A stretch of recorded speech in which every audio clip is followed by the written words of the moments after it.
Hello, I just want to add something I forgot, which is that when you become psychically aware and find that people are psychically attacking you, including often in very invasive ways, you may become very upset. I really advise you to control yourself and not get upset because I have found that energy flows where attention goes. And if you focus on something, you give it your energy. So if you're focusing on harm that's been done to you, you'll be energizing that situation and you'll create a vicious spiral, which will be even more unpleasant. And if you focus on the people who have harmed you, you'll be giving them your energy, which is exactly what they want and exactly what you must not do. They want your energy. This is why they're attacking you, to get your energy. So don't focus on them. The most important thing you can do is to not focus on them. Really, so it's kind of like, even if they were to, in psychic terms, shoot you, you would still be best off not focusing on them. Unless you've learned to focus a lot of negative energy on them, or create some kind of, unless you're advanced enough to do some deliberate act of self-defense against them. That might be all right. But if you just kind of releasing negative feelings you may have in an undirected manner, then they may well be able to gain from getting that off you. It's either energy, which they want, or it's a thought form they could make use of. They could sell it to a boxer, for example, or a soldier, or someone, or a police officer, or someone like that, for use in their work, or just as someone who wants to look tough or hard or something. The best thing we can do is to keep our energy for ourselves. It's possible that even making spells against them or releasing really fine focused hatred, which can be an intense point of energy which might disrupt them, even that might not be a good idea, because they do want energy and it might be best not to give them any. This could be a practical reason why religions preach against being negative to your enemies, because they want any energy they can get. So not giving them any is probably the best thing to do. Some religions preach loving your enemies, though, and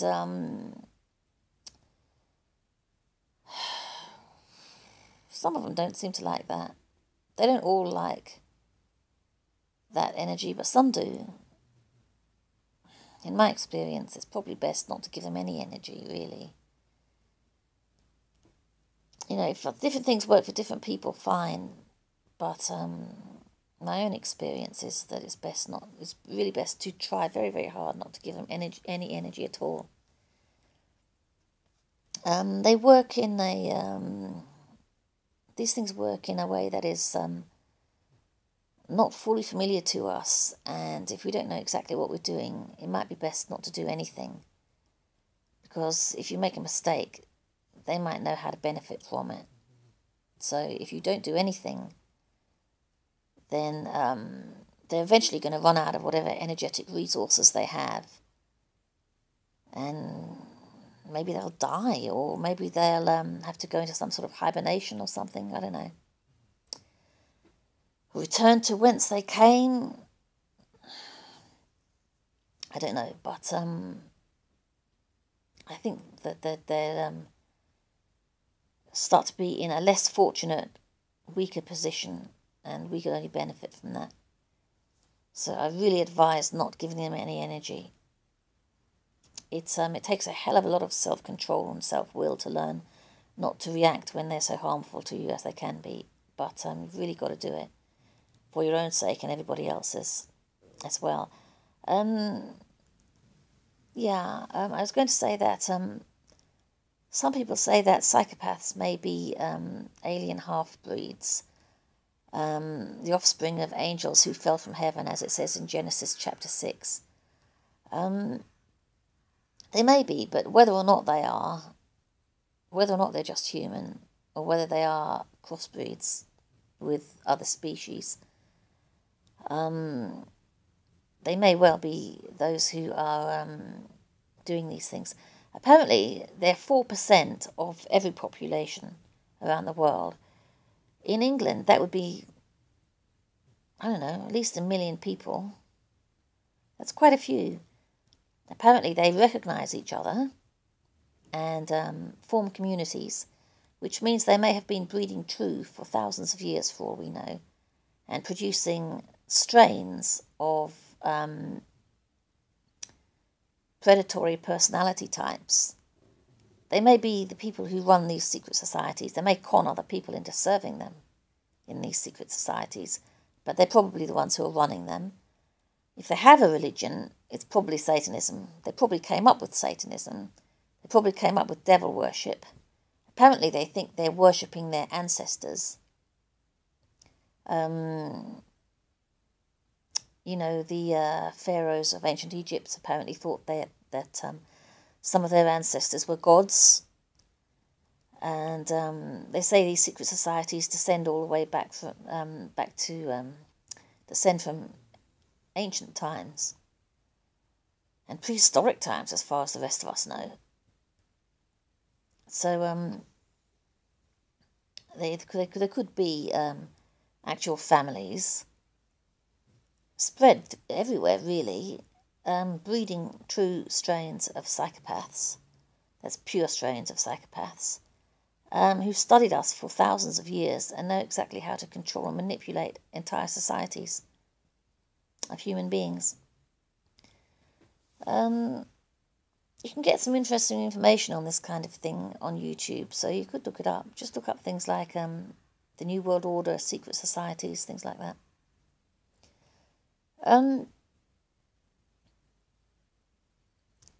They really don't like people becoming aware. It's a bit dangerous to become aware. I think they probably kill some people for it. I think they kill people who try and form groups or societies of aware people. Not just people who are dabbling in magic, who they might end up exploiting either subconsciously or consciously, or in secret societies and things like that. So if you actually genuinely try to form a society of aware people, you may well find that they kill you or the people you try and form links with. It's actually quite dangerous. Psychopaths are dangerous people. They run the world and they're not willing to give it up. They're criminals.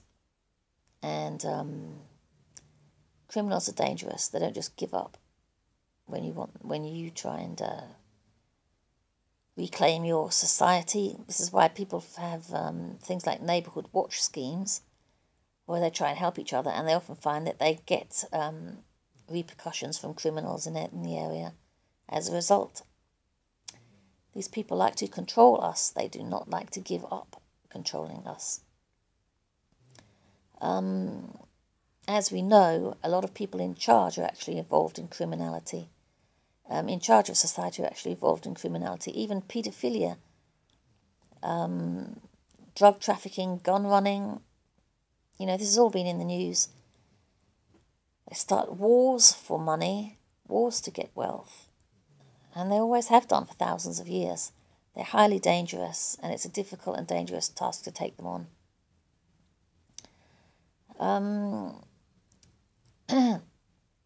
I find that I get harassment from people wherever I go.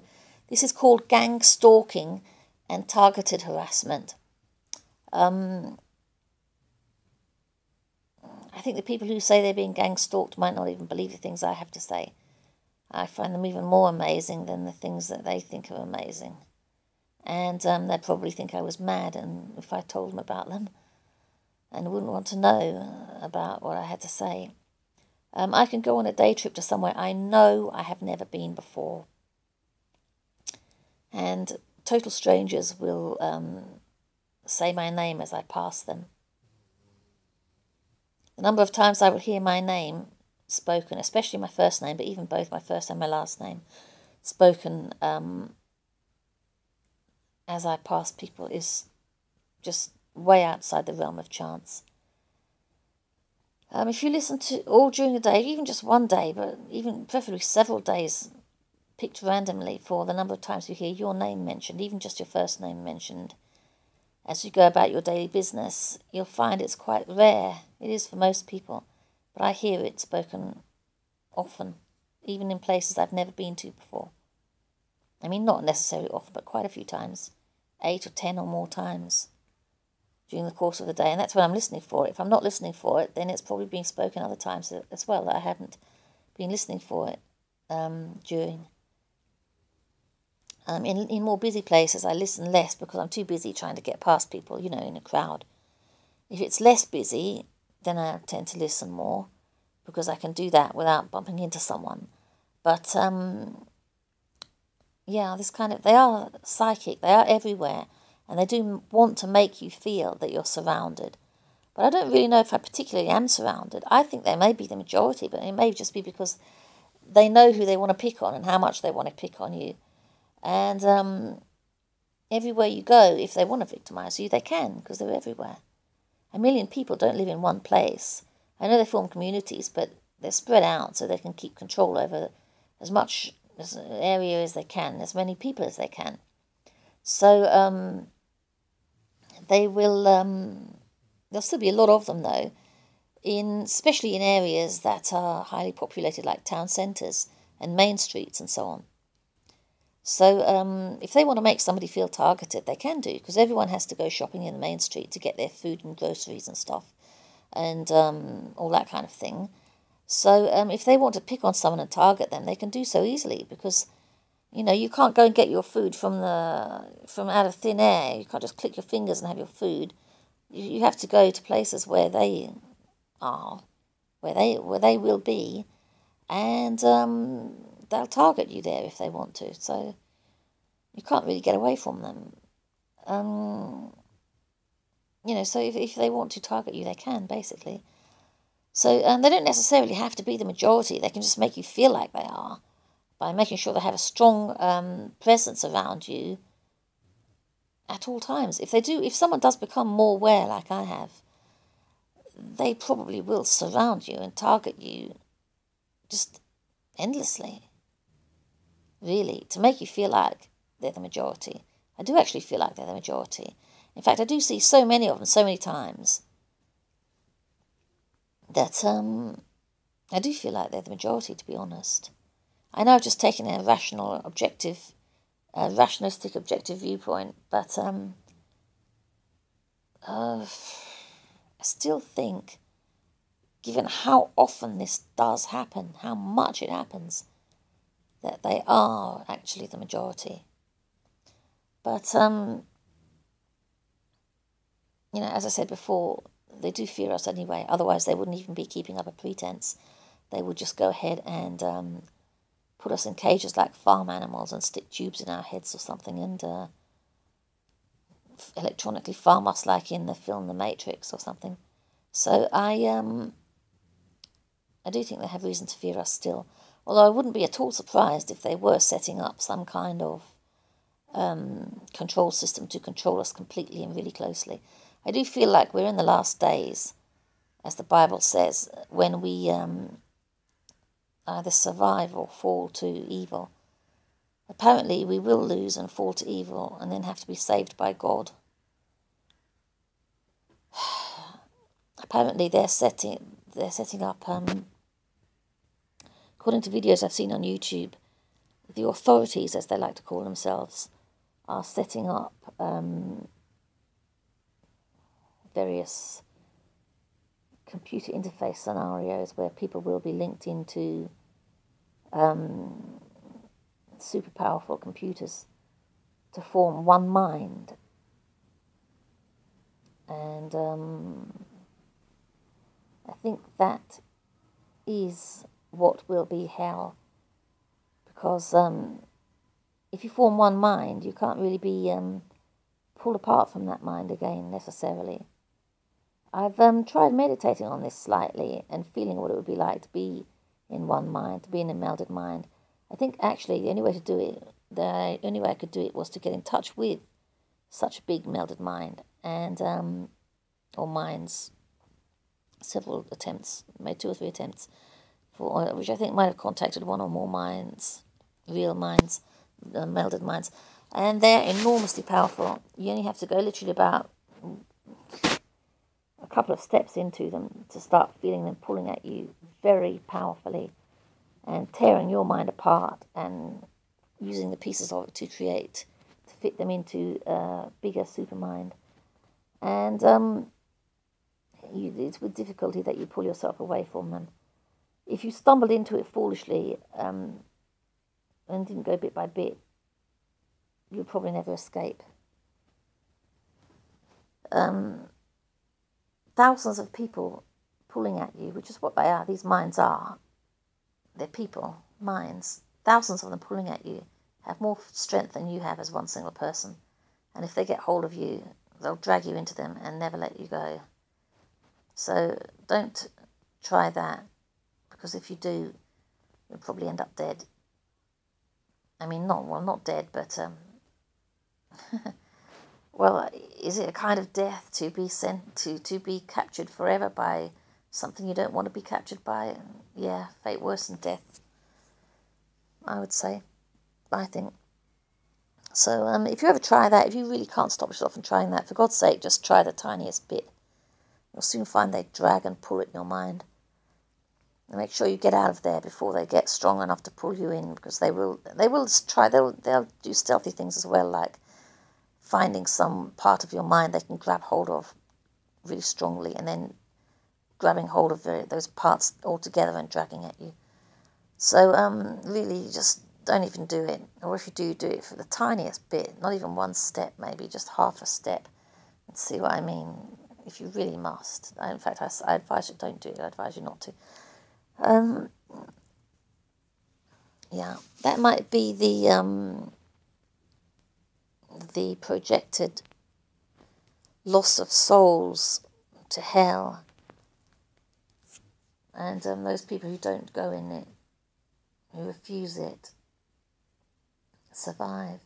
But really, apparently they're not going to give people choices about it. They're literally just going to do it to them. So when this time comes, the survivors will be anyone who can escape. Literally. Which I find rather hard. But maybe God can save you from that. God can save people from hell. But I think what's supposed to get you in trouble is if you do anything willingly that disowns God for Satan at the end of the world or something. I don't know, just don't do anything willingly. But if they come for me to put me into a giant mind meld, I'll definitely try to avoid it. I mean, just think of all the people you absolutely hate. There are 8 billion people on this planet. There must be 1 million you would really, really suffer being with. Let's not forget, God made us separate. God made us able to get away from each other if we really have to. God didn't make us all mind meld. So it's not fair to make people mind meld. There must be somebody you feel you would suffer from being in close contact with, if you had to be in close contact with them forever, in a melded mind with them forever, you know. It's horrific. I mean, if they want everyone to be part of a melded mind, they're effectively doing, oh God, it's very violent. It's rapist. It's just really nasty and horrible. There must be people who do that, because different people would do all kinds of things. You know, some people go surfboarding, some people like picnicking, some people do gaming on computers. We all do different things. There must be somebody, there probably is somebody, who would do something horrible like that, because there are people who do horrible things as well. Anyway, basically what I'm trying to say is,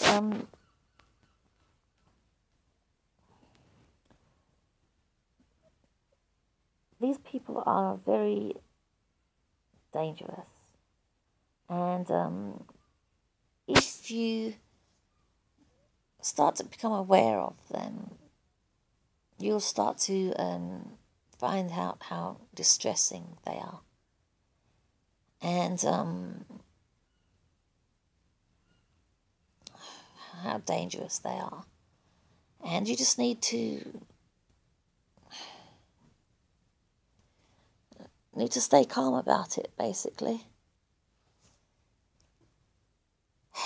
And not give them your energy. And stay calm in spite of all the extremely dangerous things they may well try to do to you. And possibly to others as well. Because you don't want to give, and don't think about them. Because if you focus on them, your energy will go to them. Because energy flows where attention goes. So, yeah, stay focused on your own development and yourself so that your energy stays with you. And don't think about them. And in that way, we will be able to help ourselves by not supplying them with energy. Okay, thanks for watching. Bye.